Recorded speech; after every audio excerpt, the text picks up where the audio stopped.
Round 2, we start off with the number 1 heavyweight in the country, 6'6", not a small man, Demsy Mckean. Fight coming up. You're on the undercard for Zoo and Bowen Morgan against Tupou. Yeah, Bowie Tupou. Tupou. I'll be defending my 2 titles, the IBF Intercontinental and WBO Asia Pacific title, as well as fighting for his WBA Oceania as well. So a few big titles on the line, and just keen to get back in there and mix it up again.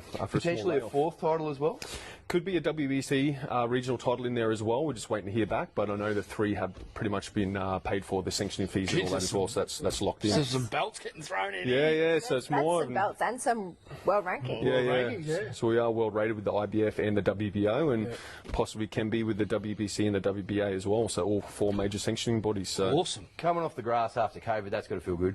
Big card, a lot of belts. Yep, 100%. And I had a bit of a shoulder injury after my last fight that I have been kind of babying through the last few fights that have been hindering me. So it's kind of good to have that step back and focus on that recovery and get that injury sorted during COVID. Obviously, there was no fight, so it was kind of a blessing in disguise to be able to take a few months off and just let that shoulder heal, and back stronger than ever now. And yeah. When we talk about Anthony Joshua, Tyson Fury, these big guys, this guy is the best match for those guys, considering his height and your weight, 6'6". You know what I mean? Like, we talk about heavyweights in this country and that, and you know, we spoke about Jai Patai potentially going up to heavyweight. Please don't. Justice, I think, who is actually a small heavyweight. Dempsey's got the weight, the lean. You know, you got the distance, the reach. Yeah, reach 6'6". So I'm 198 tall and about 212 reach. So it's even bigger. Your wingspan is bigger than your actual height. Yeah. So Tyson Fury. What was the range of emotion? What was the range of emotion when this got, like, even when it was just an idea before there were phone calls and negotiations? When did you first hear about it? Well, it's just like he put the kind of feelers out that he is, you know, the Deontay Wilder fight had fallen through, and they were looking for a title defence. And like a week after that fell over, they started making phone calls. Yeah, it's like pretty much, and then we're just like, Andrew's like, man, let's call him out. But yeah, one thing led to another, and we're in talks and kind of went back and forth, and then obviously he just said he didn't want to fight a southpaw, and obviously they didn't want to kind of take any risks leading up to the Joshua fight, which is what they're kind of working towards. As far as little wins go, when it comes to fighters in boxing, for the ego, for just a pat on the back, that's right up there. 100%, yeah, got it. One other thing that would have created is other people, other fighters would have seen your name. Yeah. So you'll get targeted from other fighters now, because if he was looking at you, then other people are going, oh, who's this guy? Yeah, exactly. So you'll get some big fights. Yeah. Speaking of being targeted for big fights or for possible fights, we saw that you were at the Tasman Fighters card, the DNL promotions, and you were there for Justice versus Django. Yep. First of all, what did you think of that fight really quickly? I thought it was good, man. I've done a lot of rounds with both those boys, Django and Justice. You know, Justice, everyone knows what Justice is like. He's very talented, and he was always going to perform well, you know, with nerves or not. Did you expect that your name would get thrown out on that night? We kind of had like a bit of a feeling, but probably not so early on, you know, straight after the first pro fight. But it's like I said. I did. I'll be honest with you. Yeah. I'll be absolutely honest with you. When I looked around the room and I saw Brendan Smith, I saw Herman Purcell, you know, I saw Alex Leopold with Noel Thornberry, Liam Parro walked past me. I was like, hey mate, how are you? Good. He's like, oh, we've got a table over here with the Ace boys. Yeah. And that's when it dawned on me, right then. I just thought, really? It did. I thought, there might be some talk here. There might be some talk. Nah, there's levels to it. That's the thing. There are levels to it, but just like the marketing of yourself trying to get on with Tyson Fury, with Tyson Fury. That was a stage. Yeah. There was a platform there. It was 100%. Fox Sports, and you're a name. There's nothing against it. Yeah, that's right. We're using his name. I love letting that's what it is. Yeah. But there is levels to this, and I'm pretty sure Justice just proved that sometimes there's not. like that was his first fast fight. start. It was a fast start out of the gate. Yeah, 100%. And that's what he does have the skills to be able to be fast tracked as well. And we know they're going to want to fast track and get him on that world scene as quick as possible.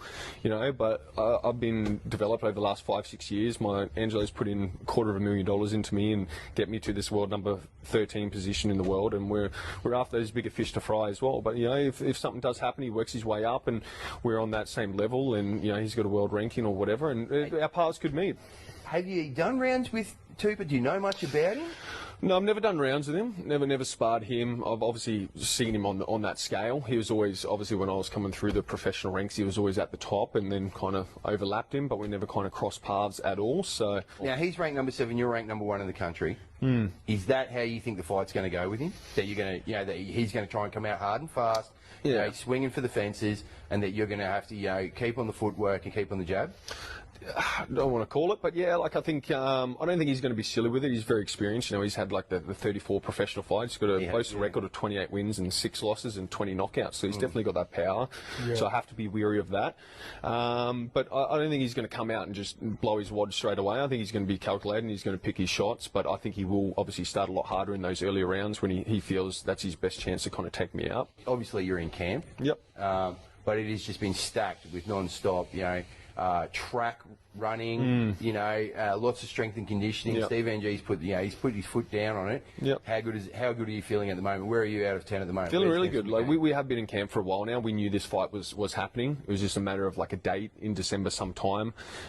We knew we were fighting Bowie Tupou on a big card, possibly like the Tim Tszyu one. So we have been in camp for about 4 or 5 weeks now as well. But obviously training before that, and we've still got another 5.5 weeks to go. So I'm feeling good, but obviously I've got a lot more fitness to kind of obtain and got a lot stronger and a lot faster. Obviously, I'm come back from a shoulder injury, so I'm only just been back into like 100% training the last couple of months as well, throwing full power again. So, but no doubt in my mind, I'm definitely going to be fit as I always am come fight night. So. How do you think 2021 is going to pan out for you? What kind of fights are you looking for? Well, obviously we were scheduled to fight Lucas Brown as well back in March, and he kind of done the dirty on us and broke our contract to take a fight over in Vegas, and obviously COVID kind of hit there and stopped him from fighting, and now he's kind of come crawling back and he's pressuring me and Angelo for a fight now, and after he said he'd never fight in Australia again, and messaged me, I heard you fighting Bowie in December, how about we get it on in March and February, have you heard anything back from Ange? And so he's now pestering back. We kind of still need that fight. If we can't get any fights overseas, he's probably the next best possible fight we can get here. He's got that name, the record, the former world champ status. The book tattooer. Yeah. But then again, we got also Junior Farr and Joseph Parker fighting in December as well. And obviously, we were kind of in talks with fighting Joseph Parker back ago, and there was articles going around. That's where I was getting to. Yep. So that's obviously one we want to push for the winner of that, even if we that falls through. So even if COVID sticks around, that's still 100%. That's still one. As we talk about these kind of subjects, a bit of trans-Tasman rivalry between Australia and New Zealand. Yep. Obviously, you're our boy. Yep. Joe Park is the Kiwi champ. It's a great conversation piece. How do you see it go down? So he only fought the one journeyman southpaw years ago, and I think he struggled to get him out of there within 8 or 9 rounds, and he didn't look that crash hot. So it is a big advantage being a southpaw. Just like to utilise that as much as possible and use my speed. He's quite fast for a heavyweight as well. I consider myself quite fast for a heavyweight, so I think that would be a good scrap. Do you want to give the sponsors a shout out? Well, my sponsors, I've got about 17 or 18 of them, but you've got some of the major ones, AHP, Australian Health Professionals, Anderson's Flooring, Pedley Solar, All Access Hire. Got plenty of sponsors that are on board. So, and then all my minor ones. Sponsors? Got quite a few. So it comes down to like barbers and all. Spread the love. So I got quite a few, and not to mention my coach Stephen Ng added Matrix Boxing Gym, Ace Boxing Group as well, Alfie, Angelo DiCarlo, and Glenn Hoskins too, as well as Steve. So got a really good team around me at the moment. So, and Angelo's definitely got the connections to get me pretty far. So I'm really excited for the future, and it's keen to see what happens.